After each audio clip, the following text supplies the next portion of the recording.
오늘 본문 말씀 중심으로 데살로니가 후서를 우리가 함께 봅니다.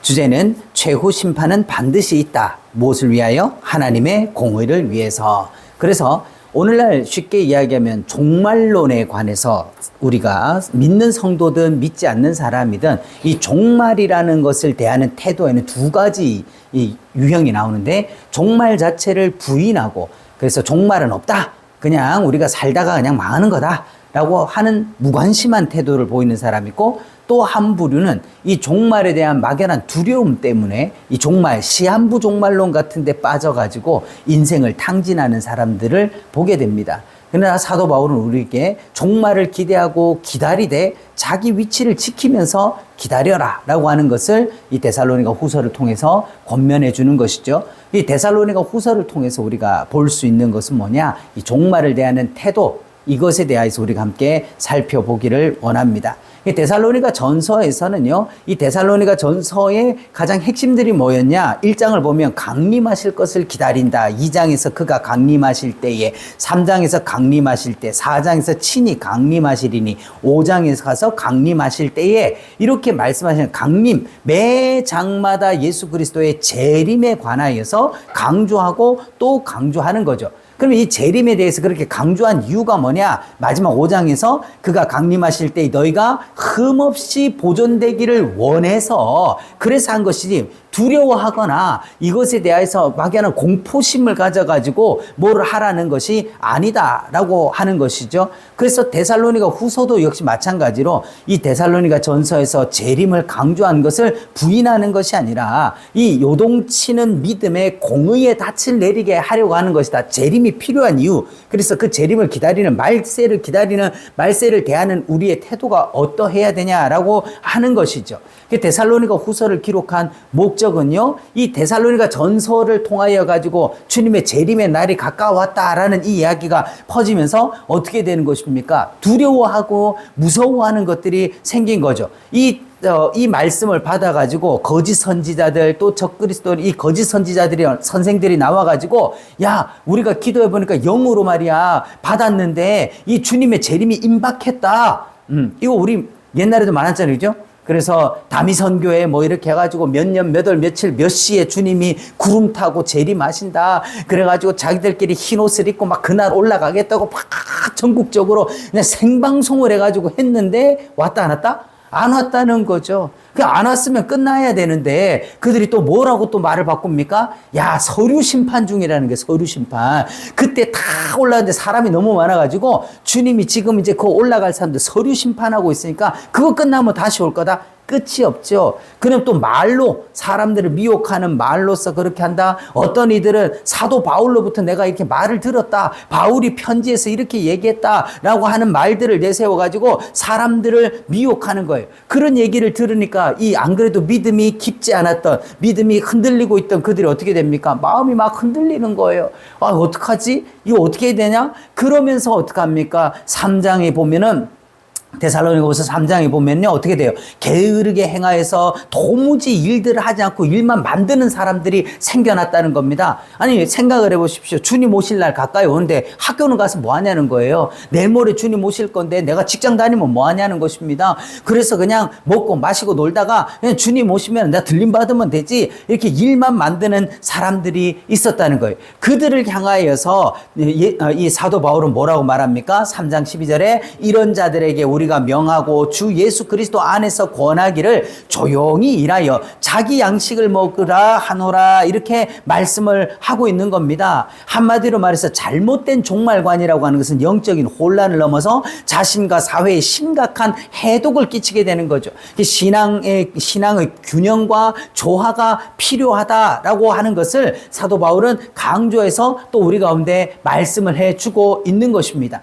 그러면 이 데살로니가 후서의 중심점이 무엇인가? 먼저 1장을 우리가 한번 살펴보면요. 1장 보면은 환난으로 갚으시고 또 안식으로 갚는 것이 나온다. 언제? 주 예수께서 자기 능력과 천사들과 하늘로부터 불꽃 가운데 나타나실 때, 이때가 언제입니까? 이때가 주님 재림의 때죠. 이 주님의 재림의 때에 역시 데살로니가 후서에서도 재림을 강조하고 있어요. 1장 10절에도 보면 그날에 그가 강림하사, 이때가 바로 주님이 재림하시는 그때다라고 하는 것을 강조하고 있는 것이죠. 그러면 주님의 재림이 왜 필요하냐? 재림하실 때 어떻게 되느냐라고 하는 거예요. 8절과 9절을 보면 하나님을 모르는 자들과 우리 주 예수의 복음에 복종하지 않는 자들에게 형벌을 내리신다라고 하는 겁니다. 첫째가 뭐냐? 주의 복음에 복종하지 않는 자, 그리스도의 이 복음을 믿지 않는 자들에게 하나님 심판을 하신다라고 하는 것이죠. 그들에게 내려지는 심판이 무엇입니까? 바로 환난으로 갚으신다라고 하는 거예요. 이런 자들은 주의 얼굴과 그 힘의 영광을 떠나 영원한 멸망의 형벌을 받으리라. 이 영원한 멸망의 형벌을 우리가 다르게 얘기하면 뭡니까? 지옥 심판다라고, 최후 심판, 지옥 심판을 받게 된다는 거예요. 그럼 믿는 자들에게는요? 믿지 않는 자들에게 그렇다라고 한다면 믿는 자들에게는 안식으로 갚아준다. 두 가지, 주님의 재림이라는 한 가지 사건이 믿는 자와 믿지 않는 자의 두 부류로 나뉘게 돼요. 주님의 재림이라는 건 하나의 사건인데 그 재림으로 말미암아 믿지 않는 자들은 환난에, 믿는 자들에게는 안식으로 하나님이 이렇게 갚아주심이 있게 된다는 거예요. 자, 데살로니가 전서에서도 1장, 2장, 3장, 4장, 5장에 다 주님의 재림하실 것에 대해 강조하는 것 때문에 지금 데살로니가 교회에 혼란이 생긴 거예요. 그런데 다시 또 재림을 강조하고 있다. 이거 불난 집에 뭐 붓는 거예요? 기름 붓는 거 아니냐? 아니 지금 재림 때문에 혼란스러운데 또 재림을 강조하면 어떡하느냐라고 하지만 우리가 이걸 오해해서 생긴 일이다라고 하는 거예요. 그럼 핵심이 뭡니까? 하나님의 공의를 위해서 반드시 재림하신다는 거예요. 이 재림이라고 하는 것은 우리에게 어떤 심판에 하는 것들만 보여주려고 하시는 게 아니라 이 재림이 뭐를 나타내는 거예요? 하나님의 공의다라고 하는 거예요. 이 재림이 하나님의 공의다. 쉽게 얘기하면 뭐예요? 법이 없고 재판이 없다면 어떻게 되겠습니까? 이 세상에서 죄를 지었는데 그 죄를 처벌할 법이 없고 그 죄에 대해서 판단이 없다. 그 죄를 갖다가 처벌하는 것이 없다라고 한다면 뭐가 되는 거죠? 무법천지가 되는 거죠. 약육강식입니다. 그 힘 있는 자가 모든 걸 다 지배해버리고 다 이렇게 해버릴 수가 있다는 거죠. 그런데 우리가 약한 자들이 보호받고 약한 자들이 살 수 있는 가장 큰 게 뭡니까? 그게 공의의 법이 있기 때문에 그런 거예요. 아무리 뭐 힘이 없고 약하고 이런 사람일지라도 그걸 갖다가 핍박하고 잘못되게 하고 억울하게 하면 처벌을 받으니까 이 힘 있는 자들이 이렇게 제어를 당할 수가 있는 거죠. 그래서 바로 이게 뭐냐? 1장 5절에서 7절 보면 이는 하나님의 공의로운 심판의 표다. 뭐가? 재림이. 이 재림이라고 하는 것이 하나님의 공의의 심판의 표다. 뭐예요? 주님 왔을 때 공의가 뭡니까? 죄는 반드시 처벌을 받는다라고 하는 것이죠. 그러니까 주님의 재림이라는 건 이 공의의 표다. 그래서 환난으로 갚고 안식으로 갚는 것이다. 하나님이 믿지 않는 자들에게는 환난으로, 믿는 자들에게는 안식으로 갚아주는 이 죄에 대한 형벌과 죄의 이 심판에 대한 결과가 나오게 된다. 그래서 주 예수께서 자기 능력과 천사들과 함께 불꽃 가운데 나타나실 때에, 재림하실 때에 우리 주 예수의 복음에 복종하지 않는 자들에게 형벌을 내리시리니 이런 자들은 주의 힘의 영광에서 떠나 영원한 멸망의 형벌을 받을 것이다 라는 것입니다. 이게 가장 중요한 게 뭡니까? 1차적으로 이 심판이라는 것은 믿지 않는 자, 즉 교회 안 다닌 사람 얘기가 아니에요. 교회를 안 다녔기 때문에 심판을 받는다는 게 아니라 뭡니까? 예수 그리스도의 복음에 복종하지 않은 거, 이걸 우리가 오해하지 말아야 된다는 거예요. 오늘날까지 우리의 신앙생활에서 이 그냥 뭡니까? 이 예수님의 재림에 따라서 복음에 복종하지 않는 거를 뭐에다가 한정을 시킨 거예요? 교회 안 다니는 사람이다, 이 불신자다, 이렇게 한정을 시킨 것에서 오해가 생긴 겁니다. 오늘날 교회를 다니면서도 얼마든지 그리스도 예수의 복음에 복종하지 않는 사람들이 있을 수 있다는 거예요. 교회 안에 있을 수 있다는 겁니다. 우린 이걸 간과해서는 안 된다는 것이죠. 그래서 우리가 주님이 담당한 십자가를 보면 이 하나님의 공의를 확실하게 알 수 있다. 하나님의 재림과 심판을 확실하게 알 수 있다. 왜냐하면 이 죄에 대한 심판이 없다면 하나님께서 자기 아들을 십자가에 못 박아서 내어주실 일이 있다 없다 그럴 필요 없는 거죠. 근데 예수님이 십자가에서 죽으시는 거 보니까, 예수님을 십자가에 못 박은 걸 보니까, 단순히 예수님은 예수님의 죄 때문에 죽으신 게 아니지 않습니까? 예수님은 죄를 알지도 못하시는 분인데 뭐 때문에 죽으신 거예요? 우리 죄를 대신 짊어졌다는 것만으로도 십자가에 죽으신 거예요. 그런데 나는 내가 지은 죄를 가지고 심판을 받는다라고 한다면 과연 어떻겠는가? 이 하나님의 공의를 자기 아들에게 나타내신 사건이 곧 뭐다? 십자가의 이 사건이었다. 그래서 로마서 3장 26절에 곧 이때가 언제입니까? 예수님을 십자가에 못 박을 때, 이 예수님을 십자가에 내어주신 그때에 자기의 의로우심을 나타내시고, 이게 공의라는 거예요.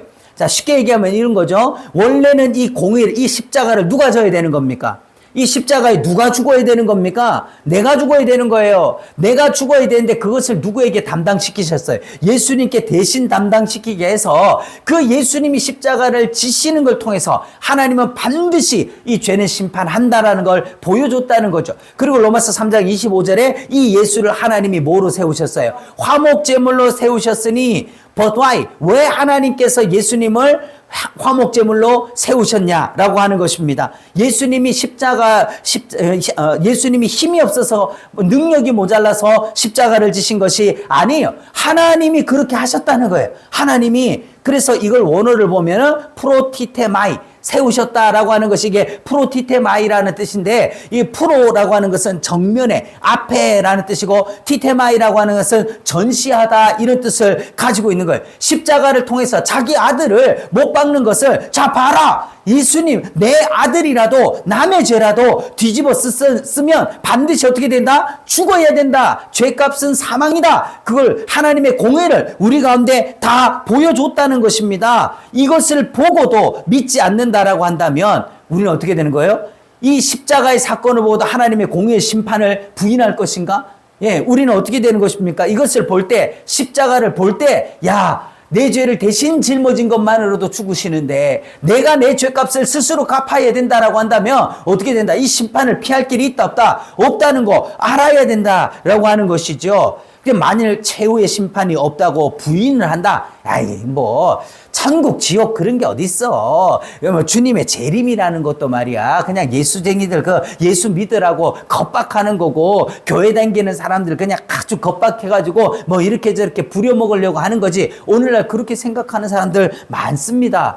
교회 안에 있으면서도요, 주님의 부활과 재림에 대하여 가지고는 아주 그냥 뜬구름 잡는 얘기다. 그거 부인하고 부정하고 믿지 않는 사람들이 수두룩하게 있다는 거예요. 이것을 요한계시록에서 아주 확실하게 얘기를 해요. 요한계시록 16장 7절에 번제단이 말하기를, 번제단이 말을 한대요. 여러분, 우리가 알다시피 번제단은 뭡니까? 돌로 만든 제단이에요. 근데 그 번제단, 그리고 이렇게, 노수로 만들어서 노제단 만들었죠. 만들어가지고 그 제단이 말을 한다? 그 제단이 입이 있습니까?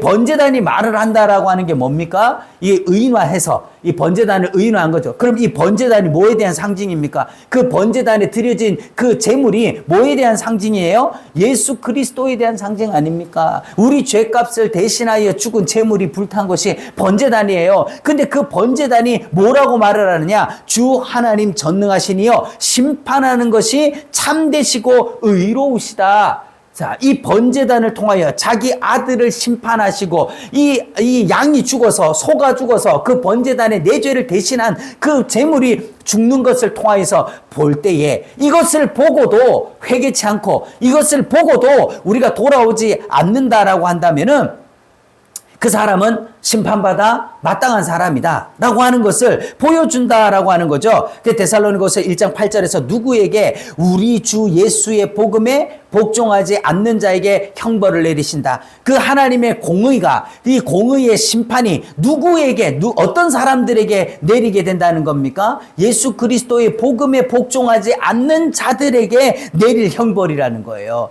그럼 우리는 어째서 그 형벌을 면하게 된 겁니까? 누가? 날 대신하여서 나의 죄를 대속하는 예수 그리스도께서 대신 죽으심으로 말미암아 내가 구속 곧 죄사함을 받게 됐다는 것이죠. 시편 58편 11절에 그때 사람들이 말이 진실로 땅에서 심판하시는 하나님이 계시다 하리로다 이렇게 말씀하시는 거예요. 즉 우리가 이 구약에서부터 내려온 모든 제사에 그 드려지는 제물들과 그 드려지는 모든 것들을 볼 때 우리 죄는 반드시 뭐를 받게 된다? 심판을 받게 된다라고 하는 것을 우리가 분명히 깨달아 알아야 하는 것이고, 그것을 볼 때에 사람들이 심판하는 하나님이 계시다라고 하는 것을 우리가 알게 된다는 거죠. 그 하나님의 사랑도 만약에 우리가 최후 심판이 없다고 부인한다면 뭐를 한 거예요? 하나님의 사랑도 하나님의 의롭심도 부인하게 되게 된다라고 하는 것을 우리가 깨달아야 되는 거예요. 십자가라는 게 뭐냐? 하나님의 공의와 하나님의 사랑을 동시에 만족시킨 유일한 길이 뭐였습니까? 십자가라는 거예요. 이 십자가에서 예수님이 우리 죄를 담당하고 죽으시는 것, 그것은 하나님 앞에서의 공의요, 우리를 살리고자 하시는 하나님의 사랑이 온전하게 보여진 예표다라고 하는 거예요. 그럼 많은 사람들이 묻는 거예요. 주님이 반드시 재림하신다는 믿을 만한 근거가 뭐요? 라고 우리에게 물을 수 있는 거죠. 자, 우리 지금까지 성경의 모든 예언과 모형과 예표와 그림자는 다 이루어졌어요. 말씀하신 그대로 그리스도로 말미암아 다 이루어졌는데 하나 남은 것이 뭡니까? 주님의 재림의 약속이에요. 부활 승천까지 다 이루어졌는데 다시 오시마 하신 주님의 재림만 남았거든요. 그 사람들이 그 재림이 언제 일어날 건가? 언제 될 건가? 거기에 관심이 많아요. 여러분, 우리가 주님의 재림이 몇 년, 몇 월, 며칠, 몇 시에 오는 것에 관심이 많은 것이 중심이 아니라 뭐래 돼요? 주님 언제 오시더라도, 주님 오늘 밤에 오시더라도 우리는 주님의 거룩한 신부가 돼 있냐라고 하는 거에 중심이 되어야 된다는 거죠. 자, 그럼 이 주님의 재림에 믿을 만한 근거가 뭐냐? 요한계시록 21장 3절. 주님은 잃어버린 자를 찾으시기 위해서 뭐가 됐다? 대속제물이 되셔가지고 보라, 하나님의 장막이 사람들과 함께 있음에 하나님이 함께 계시리라 라고 말씀합니다. 주님께서 왜 대속제물이 되셨냐? 잃어버린 자를 찾아서 함께 있으려고. 이게 하나님의 나라의 회복인 거죠. 이 하나님 나라 건설을 위해서 그렇게 말씀을 하시는 거예요. 그러니까 하나님께서는요 창조주이십니다. 어떻게 보면 그냥 인간이 죄 지었으면 쓸어버리고 다른 거 만들면 돼요. 그러지 않습니까? 그런데 그렇게 하지 않는 것, 그것은 바로 하나님께서 하시는 일이죠. 그래서 이사야서 48장 11절에 나는 나를 위하여 일을 이룰 것이라. 이 인간을 구원하는 이 계획은요, 첫째가 뭡니까? 하나님의 이름에 명예가 걸려 있는 것이다 라고 하는 거예요. 하나님의 이름과 명예가 걸려 있는 거예요. 그래서 반드시 내가 이것을 완성한다는 것이죠. 주님의 재림, 이 주님의 재림이 반드시 이루어진다. 왜냐하면 하나님의 구원 계획이, 하나님 나라의 건설이 뭐로 완성되니까? 재림으로써, 비로소 사람을 구원하여 내가 그들과 함께 있는 이 하나님의 나라가 비로소 재림으로써 완성되기 때문에 어찌 내 이름을 욕되게 하리요 내 영광을 다른 자에게 주지 않으리라. 이 영광을 누가 가져갔는데요? 아담의 범죄로 말미암아 사탄이 가져간 거 아닙니까? 그것을 다시 나는 찾아온다는 거예요. 왜냐하면 하나님의 구원 계획이 재림으로 완성돼요. 이 재림으로 완성되기 위해서 뭐가 되는 겁니까? 재림으로서 죄를 심판하고 우리를 구원하신, 그래서 내가 너희와 함께 있게 되는 이것을 완성하는 것이죠. 2장에서는요, 자, 2장에서는 이렇게 말해요. 너희가 어떻게 하여도 너희가 미혹되지 말라. 미혹되지 말라. 너희 불법을 행하는 사람들이 나타나기 전에는 그날이 이르지 아니하리니 말합니다. 바로 적그리스도에 대한 문제를 말하고 있는 것이죠. 자, 이거 보세요. 저 불법의 사람이 나타나기 전에 이 적그리스도죠. 적그리스도, 그리스도를 대적하는 이 적그리스도가 나타나는 거예요. 그럼 이것은 아주 민감한 문제니까 우리가 좀 잘 살펴봐야 됩니다. 2장 4절과 8절에 하나님의 성전에 앉아 자기를 뭐라고 내세운다? 하나님이다. 오늘날 보면요, 이 자칭 하나님이 엄청 많잖아요.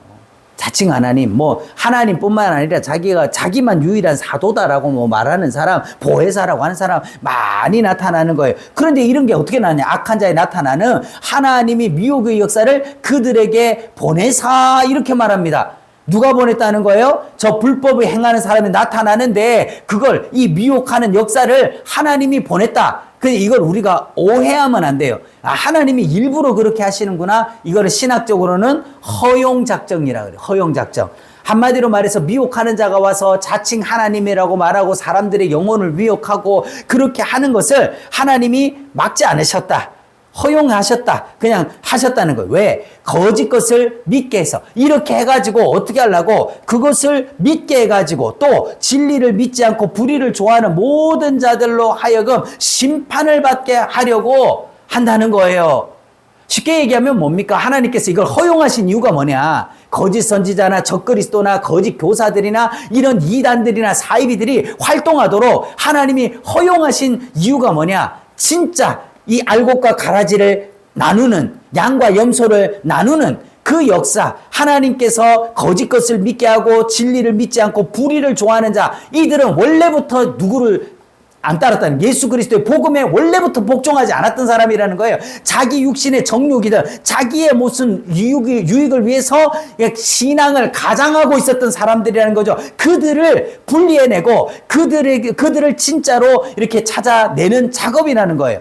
그래서 2장 13절 14절 보면 하나님이 너희를 택하사 복음으로 너희를 부르사 영광을 얻게 하려 하심이라. 자, 믿지 않는 자들과 심판을, 믿지 않는 자들을 심판받게 하려는 것과 너희를 택하사 영광을 얻게 하려는 것, 이거를 나누는 거예요. 이게 어떻게 나뉘어지는 거예요? 미혹의 역사가 있을 때 누구를 따라가는지를 보면 된다는 거예요. 자, 이거 우리가 창세기로 돌아가서 보면은 선악과 사건도 똑같은 거죠. 하나님을 믿을 것이냐 사탄을 믿을 것이냐 이거예요. 뭐 진짜 믿음의 근거가 어디에 있느냐라고 하는 것을 봤을 때 아담도 결국 누굴 따라가게 되는 겁니까? 사탄의 말을 따라가는 거예요. 그게 사탄의 종이 된 거잖아요. 그러지 않습니까? 마찬가지로 우리도 우리 안에서 교회 다닌다고 내가 지금 교회에 앉아가지고 설교 듣고 있고 내가 예배 찬송 부르고 있고 내가 헌금 드리고 봉사하고 구제하고 그런 행위들 열심히 하고 있다 그래서 속으면 안 된다.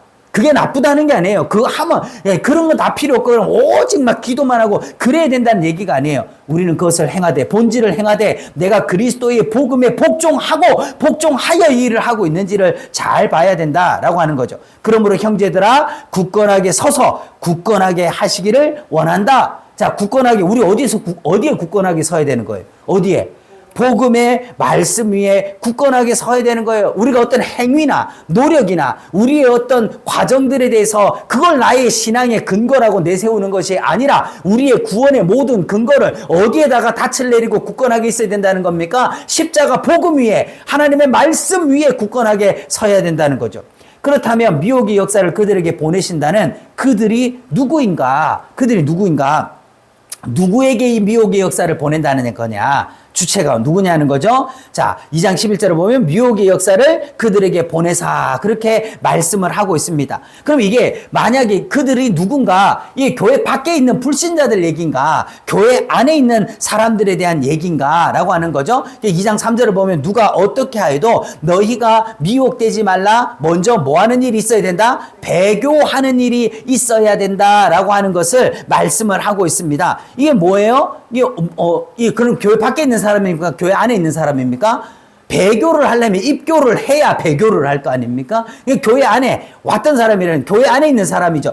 사탄의 활동을 따라 모든 능력과 표적과 거짓 기적을 따르는 자들, 오늘날도 교회를 다니지만 복음보다는 말씀보다는 십자가의 대속의 은혜보다는 뭐예요? 은사, 능력, 기적, 이사, 자기의 경제적인 선택 이런 것들 따라가는 사람, 불의의 모든 속임으로 멸망하는 자들에게 있으리니 그들이 진리의 사랑을 받지 아니하여 구원함을 받지 못할 것이다 라고 말씀을 합니다. 그들 바로 이런 사람들에게 보낸다는 거죠. 보내요. 그리고 또 어떤 사람들이냐? 진리를 믿지 않고 불의를 좋아하는 모든 자들로 하여금 심판을 받게 하려 하심이라. 이런 자들에게 미혹의 역사가 온다는 거예요. 요한계시록 13장 8절에 어린 양의 생명책에 이름이 기록되지 못한 자들은 다 그 짐승에게 경배하리라 라고 말씀을 하고 있죠. 이 말은 무엇을 의미합니까? 여러분 어떤 사람들이 그렇게 얘기하잖아요. 기독교에서도 배교하는 일이 있을 수 있습니까?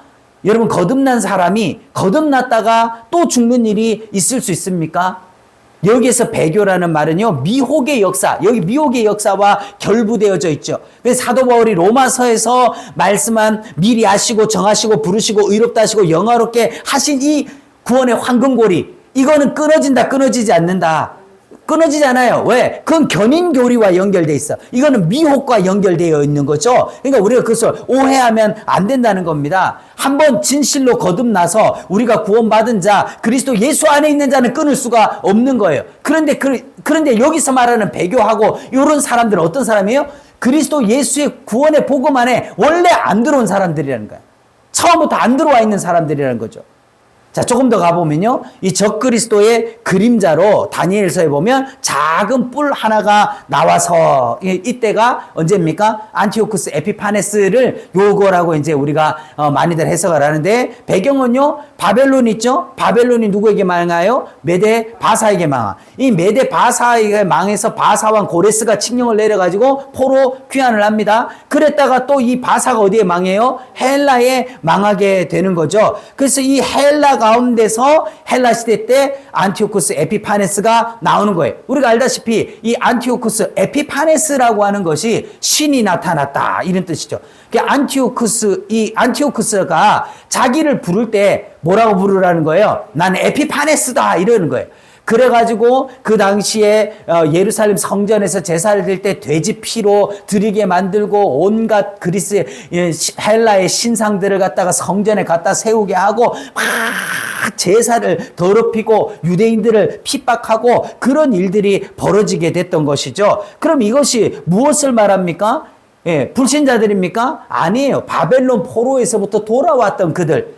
그래가지고 스룹바벨에 의해서 1차 포로 귀환을 하고 에스라에 의해서 다시금 회개운동을 하고 이들이 세워졌던 그들이 다시 타락을 한 거죠.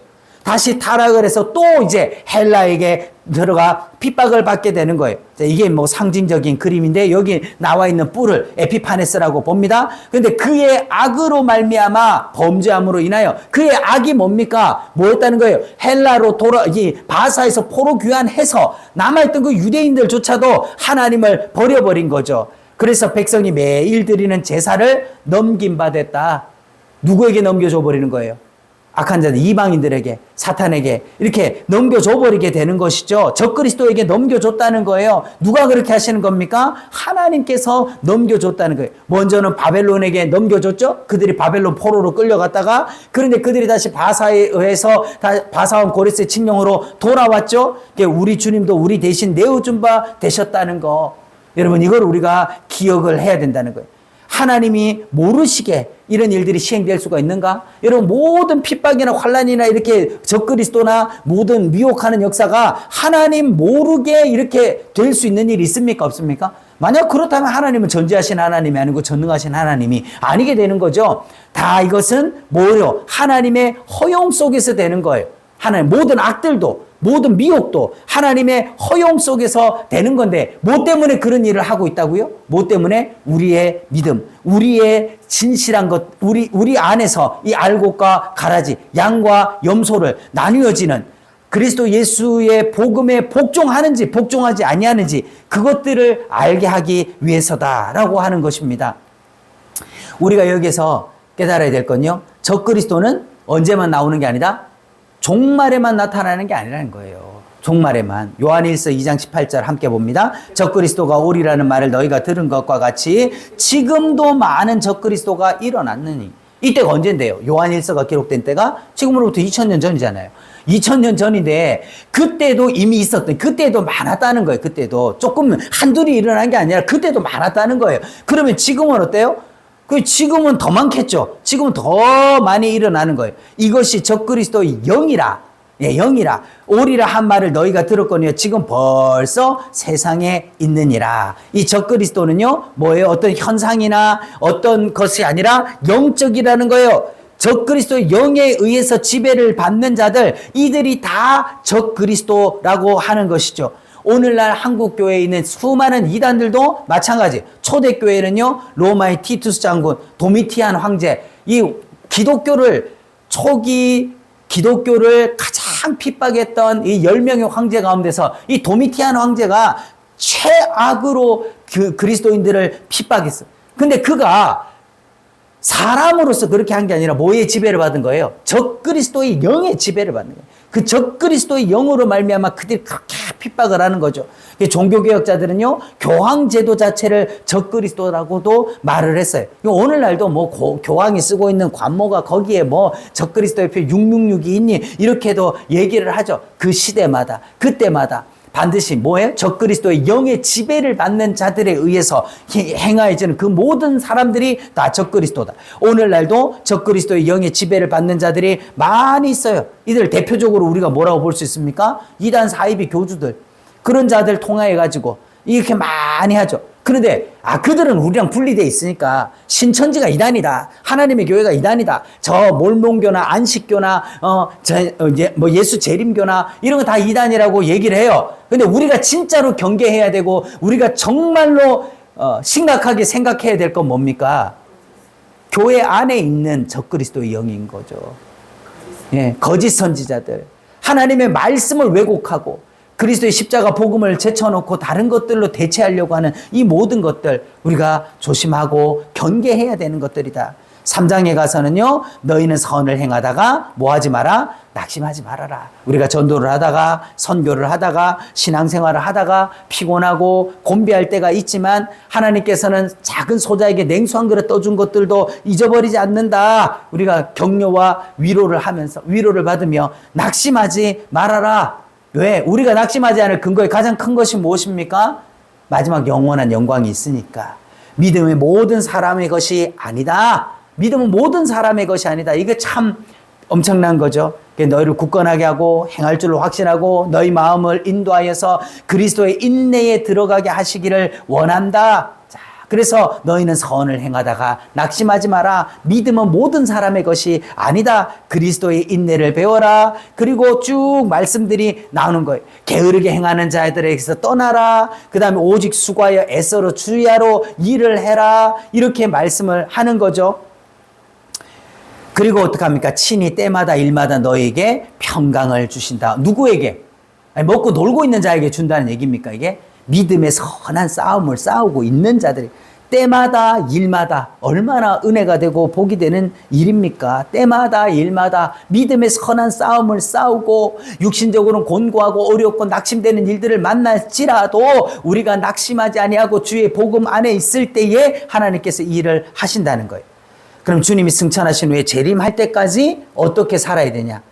자, 우리 똑같이 이미와 아직 사이에 우리가 지금 그럼 이 시대를 살고 있는 우리가 어떻게 살아야 되느냐라고 하는 것이죠. 디도서 2장 11절과 13절에 모든 사람에게 구원을 주시는 하나님의 은혜가 나타났다. 이때가 언제입니까? 주님의 초림 때. 율법 외에 다른 의가 나타났다라고 하는 그 초림 때죠. 그리고 2장 13절에 예수 그리스도의 영광의 나타나심을 기다리게 한다. 이 초림과 재림 사이, 우리는 요 사이에 지금 살고 있는 거예요. 그죠? 요 사이, 초림과 재림 사이에 살고 있는데 그럼 우리가 마땅히 어떻게 살아야 되냐? 신중함과 의로움과 경건함으로 이 세상을 살아야 된다. 신중하라. 이 신중하라는 게 어떤 것입니까? 자기죠. 자기. 나 자신에 대해서 근신하고 나 자신의 믿음을 점검하고 신중하게, 그리고 의로움은 이웃과의 관계에 관한 것이죠. 우리가 믿는 자로서의 의로움과, 그리고 경건함은 하나님을 향하여서 우리가 어떠한 자세로 살아야 하느냐라고 하는 것을 보여주고 있는 거예요. 안으로의 영성, 밖으로의 영성, 그리고 위로의 영성, 우리가 이것을 바라보면서 살아야 한다. 근데 제일 중요한 건요, 오늘날 제가 볼 때는요, 이 세 가지 가운데 가장 첫 번째요, 가장 중요하고 가장 우리가 신중하게 생각해야 될 게 뭐겠어요? 신중함. 나 자신에 대한, 내가 지금 제대로 된 말씀 위에, 이 말씀의 반석 위에 제대로 세워진 신앙인가? 이거부터 우리가 가장 많이 점검하고 다시 시작해 봐야 되겠다 생각해요.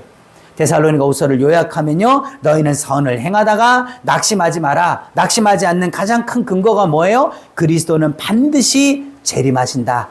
재림하실 때에 우리의 믿음의 수고를 못 본 채 하지 않으신다. 그리고 두 번째로 하나님의 공의를 위해서. 이 재림은 뭐 때문에 이루어지는 거예요? 첫 번째가 하나님의 공의예요. 죄는 반드시 심판하시는 하나님의 공의. 그리고 세 번째는요, 이 주님의 재림이 있기 전에 뭐가 먼저 있는 거예요? 적그리스도가 나타난다는 것이 그래서 그리스도를 대적하고 그리고 모든 복음을 대적하고 자기 자신을 높여서 신이라고 말하는 그런 것들이 나타나게 되고 하나님이 미혹하는 역사를 보내시는 것과 알곡과 가라지를 가르기 위해서 그래서 왜 이런 적그리스도와 미혹하는 영이 왜 오냐? 알곡과 가라지를 나누는 거다. 오늘날도 보면요. 자기 육신의 소욕을 따라 스승을 많이 두고 귀에 좋은 얘기하는 데를 따라가는 거예요. 사람들은. 근데 십자가 복음을 말하고 진정한 구원을 말하고 회개를 말하고 우리가 하나님을 만나야 된다 거듭남을 말하는 그런 설교 그런 교회 그런 말씀은 인기가 있다 없다? 인기가 별로 없어요. 듣기 싫어해요. 그런데 잘 된다 복된다 잘하고 있다 정말 하나님 당신을 사랑하신다 이런 데는요 막 몰려간다는 것이죠. 그러나 우리는 어떻게 해요? 미혹을 받지 않도록 조심해라. 지금 교회에 앉아있지만 나도 다른 교회 좀 다녀볼까. 나도 그런데 저기에는 막 복 준다는데 뭐 된다는데 은사가 있다는데 막 그런 데로 가볼까. 예, 미혹받지 않게 조심해라. 규모 없이 행하는 자들에게서 떠나라. 계획 없이 그냥 캐세라 세라 될 대로 되라 막 이러면서 살아가는 거 어차피 주님 오시면 끝나는 건데 마음대로 살자 이런 사람들에게서부터 떠나라. 그래서 결론이 뭐예요? 자기 위치를 지키면서 참고 기다려라. 오늘 우리의 위치가 어딘가요? 그냥 가정주부라는 거, 어떤 학생이라는 거, 직장에서 일하는 직장인이라는 거 그런 위치만이 아니에요. 나의 가장 큰 정체성과 나의 가장 큰 위치는 무엇입니까? 그리스도인이라는 위치예요. 그 그리스도인이라고 하는 게 뭡니까? 하나님의 아들이 피로 값주고 산 존재라 이 말이에요. 하나님의 아들의 목숨값을 받은 사람들이라 이 말이죠. 그런 그리스도인의 정체성, 그런 그리스도인들의 자존심, 그런 그리스도인의 자부심, 그걸 가지고 우리의 위치를 그 보화를 빼앗으려고 마귀는 온갖 짓을 다해서 우리를 공격하는 것인데 그걸 뺏기면 안 된다는 거예요. 그 위치를 지키면서 참고 기다리는데 언제까지입니까? 주님 이 육신 장막을 벗을 때 주님 다시 오실 그때까지 잘하였도다 착하고 충성된 종아 라고 하시던 그때까지 우리가 인내와 소망을 가지고 낙심하지 말고 승리하며 살아가는 저와 여러분 되기를 예수님의 이름으로 축복합니다. 기도하겠습니다.